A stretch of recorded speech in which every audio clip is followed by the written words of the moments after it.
Today at the shed we are hearing the story of this, the Melbray Manx, how it was built and how it competed at the 2024 Isle of Man Classic TT.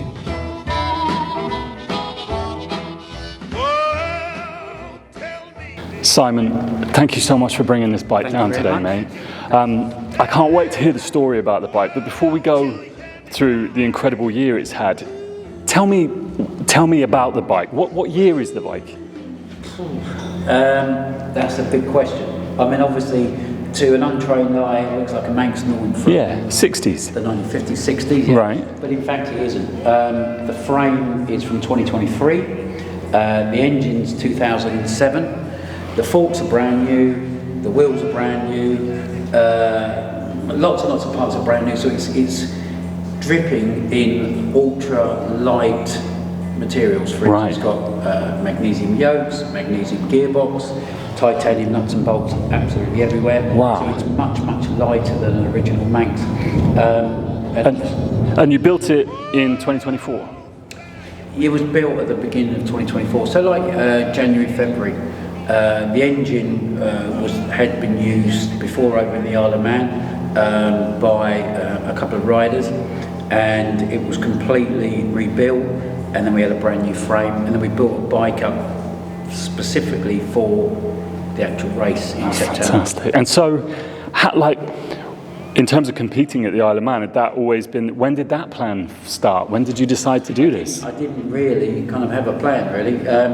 It all started in 2023 when we were competing, but we went to the ACE races, which is like an invitation only race sort of thing, very, very low key friendly. What bike did you have there? ACE Classic. So we took our Triumph Matisse and our BSA Matisse and raced there.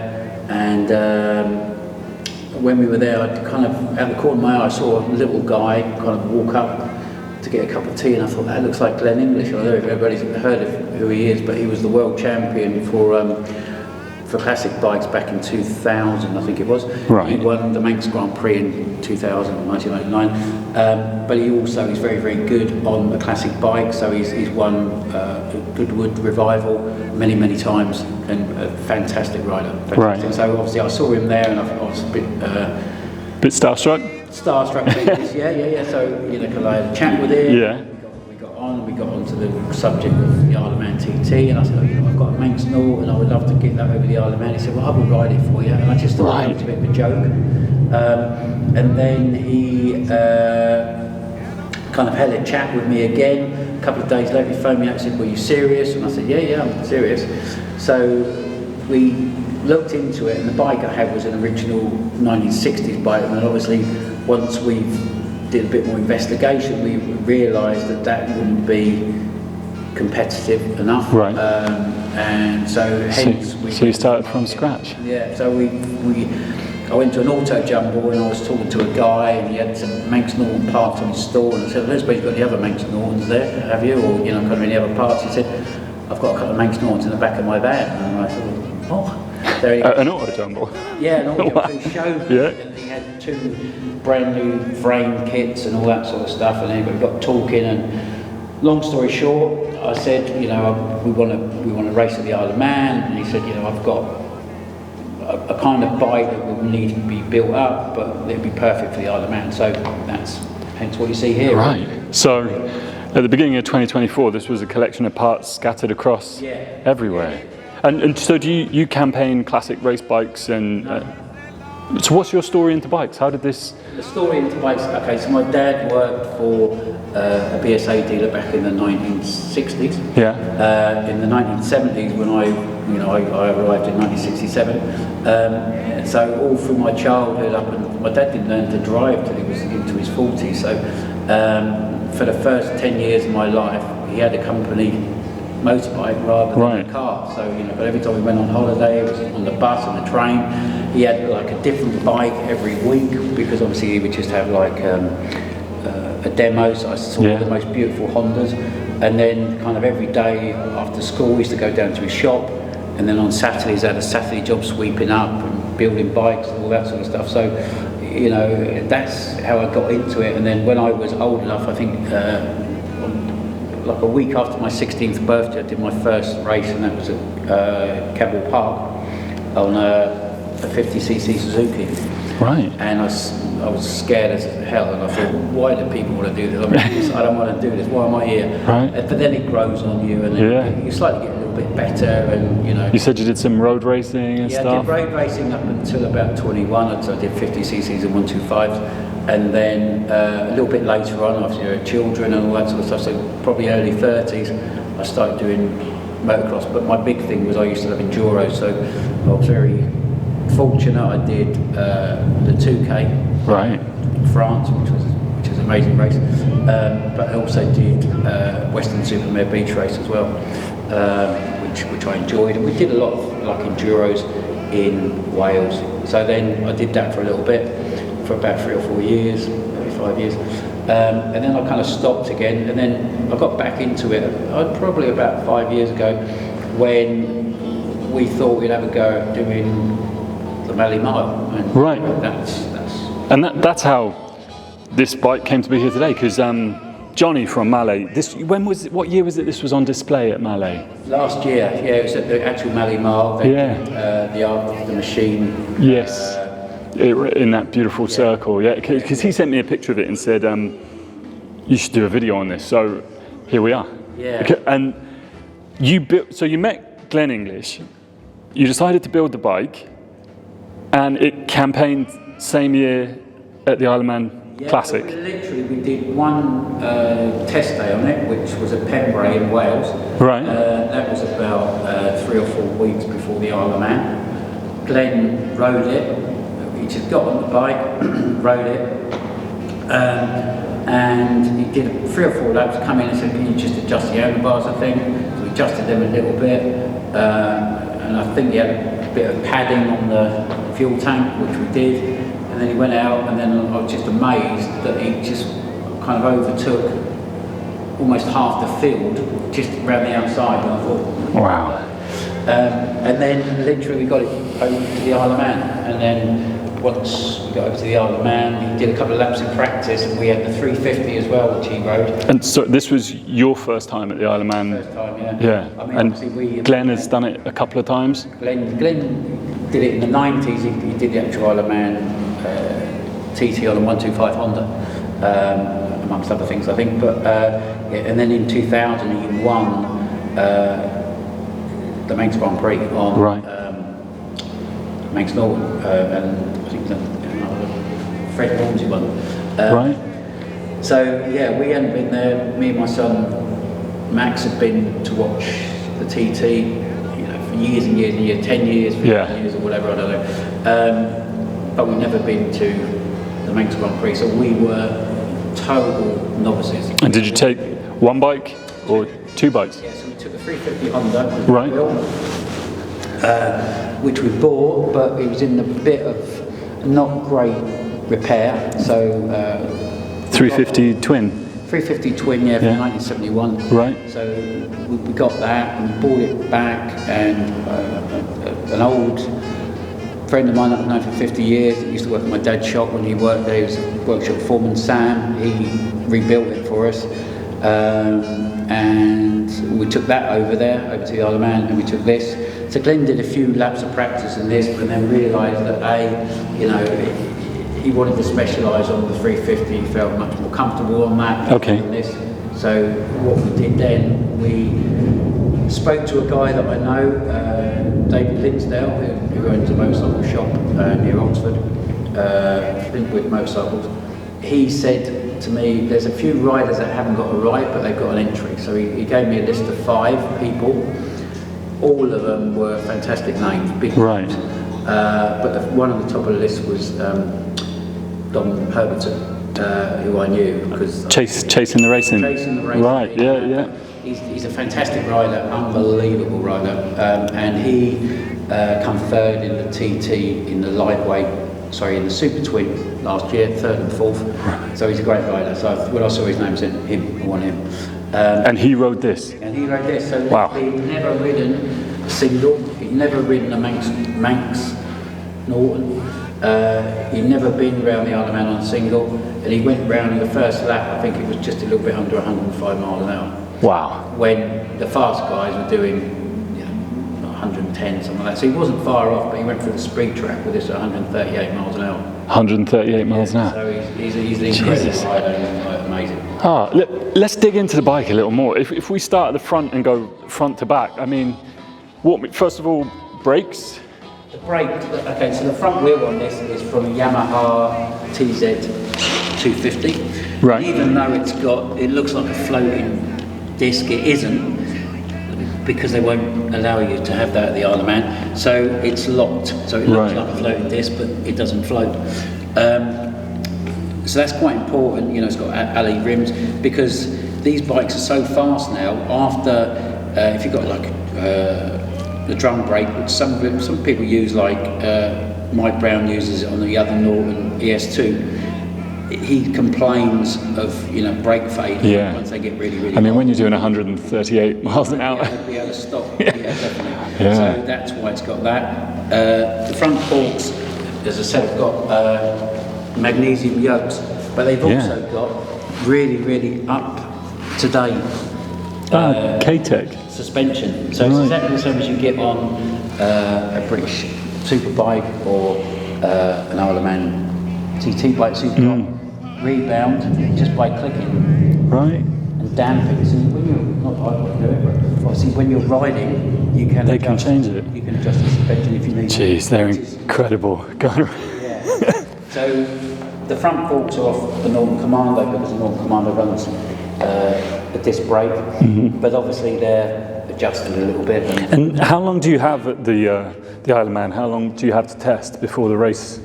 How long are you out there for? So literally we're out there for 2 weeks, or just over 2 weeks, so it's a week of practice. Right. So every day that you go out, actually on circuit, so every day you go, you have to have it scrutineered. So that's what all these stickers are. Every day is a different sticker. Right. So we got out 5 times. Stunning. The weather was really bad, so it was cancelled quite a lot, and a lot of rain. But yeah, every time you go out, you have to have a scrutineer.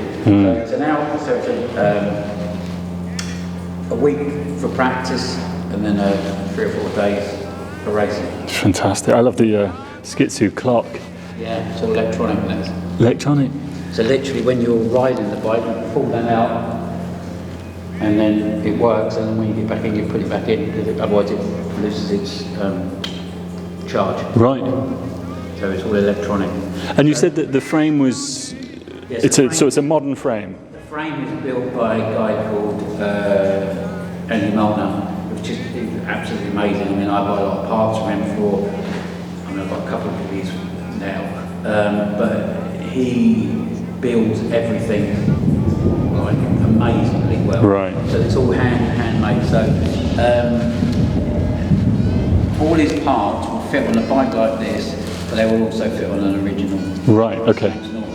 So this frame is magnesium welded, so it's the latest frame you can get. Right. And you said the engine had magnesium cases and... Yeah, all the crankcases are magnesium. The cam box as well is magnesium. The gearbox is a 6-speed TTI. 6-speed? 6-speed TTI gearbox. It's still a 500cc? 500cc. So I think it's about, it varies, but it's between 58 and 55 brake horsepower on a dyno, which is pretty amazing. Yeah, for a big single. I love the scheme you've got on it as well. That green is beautiful. Yeah, that colour is like a one-off colour. Right. I mean, I'm always kind of like photographing lots of different things. So if I see a nice bike, I'll take a photograph of it. If I see a colour on a side of a house, for instance, oh, that looks really nice, I'll have to remember that. Or a packet of cigarettes, or like cereal or anything like that. Yeah. But this green is from I think it's the New York Mets. Oh, really?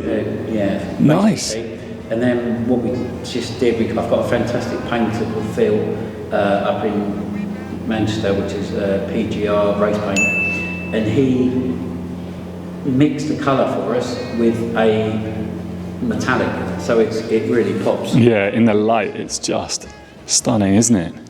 And Melbray, that's the lead sponsor? It's called the Melbray Manx? Yeah. And what about the mudguards, the Union Jacks? Okay, so that is twofold really. Obviously, when Glenn was going to ride it, obviously his surname is English, so obviously English, Union Jack, put it together. But also, the bike is stored in an RAF hangar, or an ex-RAF hangar, that was used in the Second World War for a bomber base. Right. So, hence we got like a sticker there with the Spitfire on it saying, "Lest we forget," as a nod to the brave Second World War. Fantastic. Christ, so what's the oldest part on it? Me. Have you ridden it in anger? I haven't ridden it in not anger. The oldest part, I don't really know what that would be. Probably the engine from 2007, yeah. Right. But it hasn't had a lot of work, that engine. But, I mean, it's got like a McCune carburettor, which obviously the purist will say, oh, that's not how it ought to be. But they work so much better with time, you know. And so this, in terms of the spec that's allowed for the category, this is sort of as the ultimate Manx as you would build it, yeah? Yeah. I mean, really, this is. I don't know how you better this apart from lots of people. I mean, once you get to this sort of level, it's all down then to like tuning the engine. Right. So we've got lots of different people to tune them, you know, to like higher revs or higher top speed or blah blah blah. And then this exhaust as well, that's quite a big thing that they change with, you know, there's quite a few people that run low level exhaust, some people run high level. It's all about trying to get that extra half a brake horsepower out of the engine and all that sort of stuff. So it's not an easy job, that. It's such a beautiful machine. The level of detail on it, all the little brackets and fixings. I know that it's like a dedicated race bike, but it's just also beautifully done as well and so well considered. It's absolutely knockout. Who did most of the work on the bike? Tony, the guy that built it. So Tony,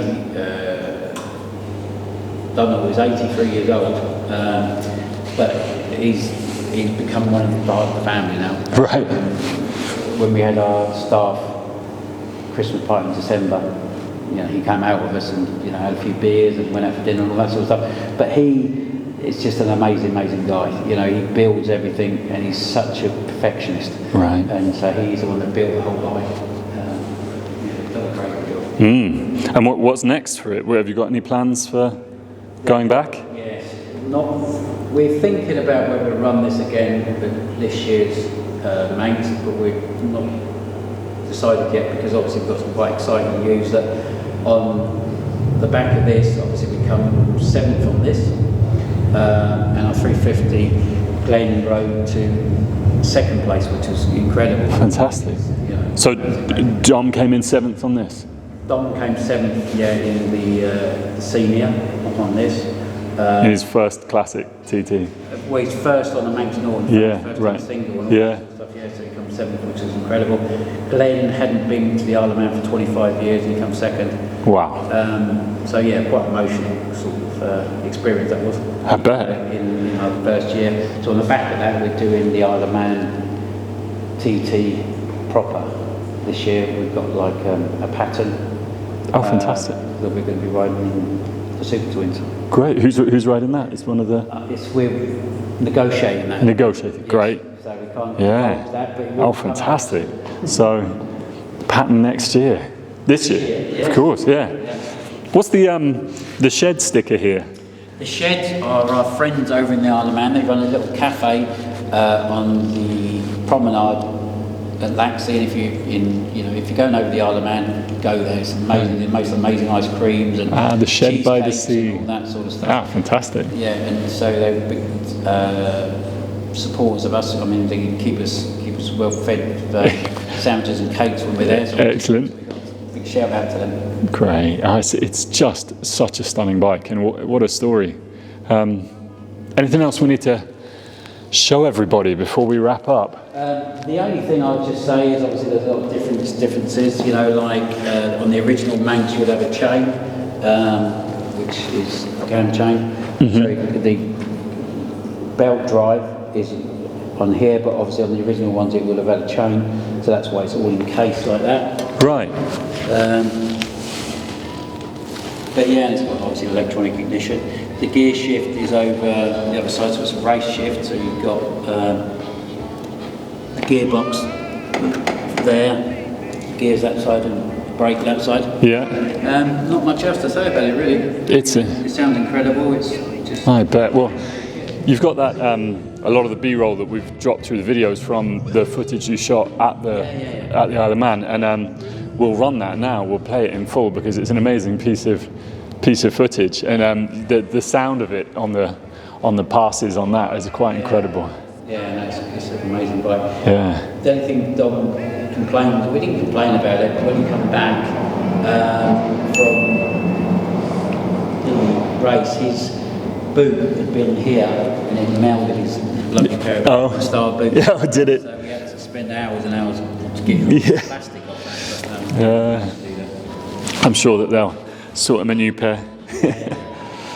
Simon, thank you so much for bringing it down. It's a knockout bike, and what a story. Can you leave it here for a couple of weeks? We have it on display for a bit. Amazing. Thank you, mate. Thanks a lot. Nice to see you. Cheers. Bye-bye.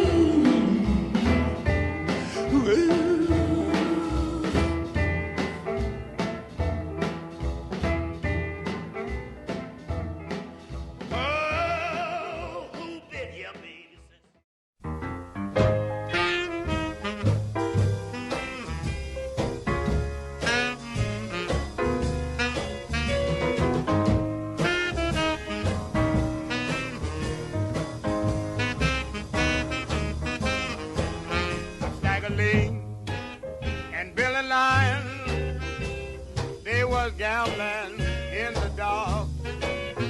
Stagger Lee told Billy Lion, let's take a walk.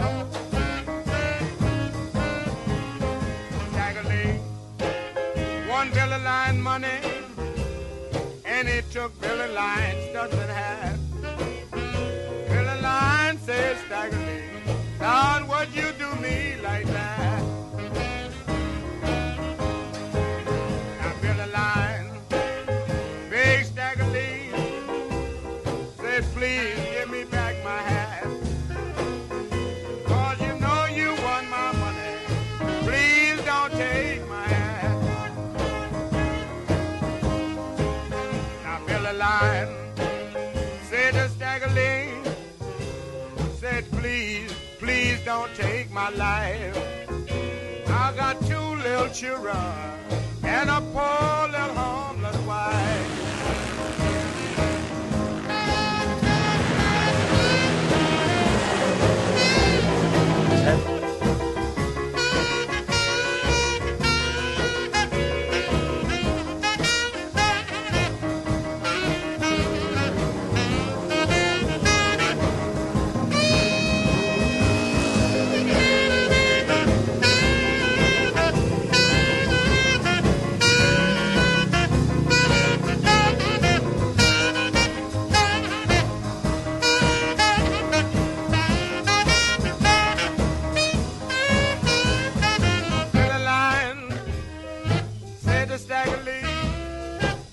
Would you do your friend like that?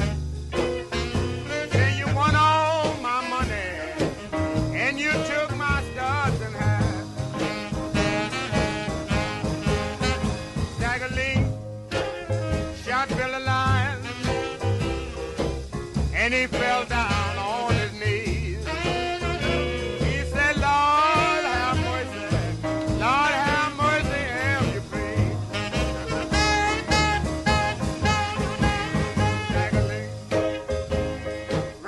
corner and he looked up and down. Said, I'd rather see you, Billy, 6 feet in the ground. Now the people start to weeping, and some of them begin to moan. Everybody was worried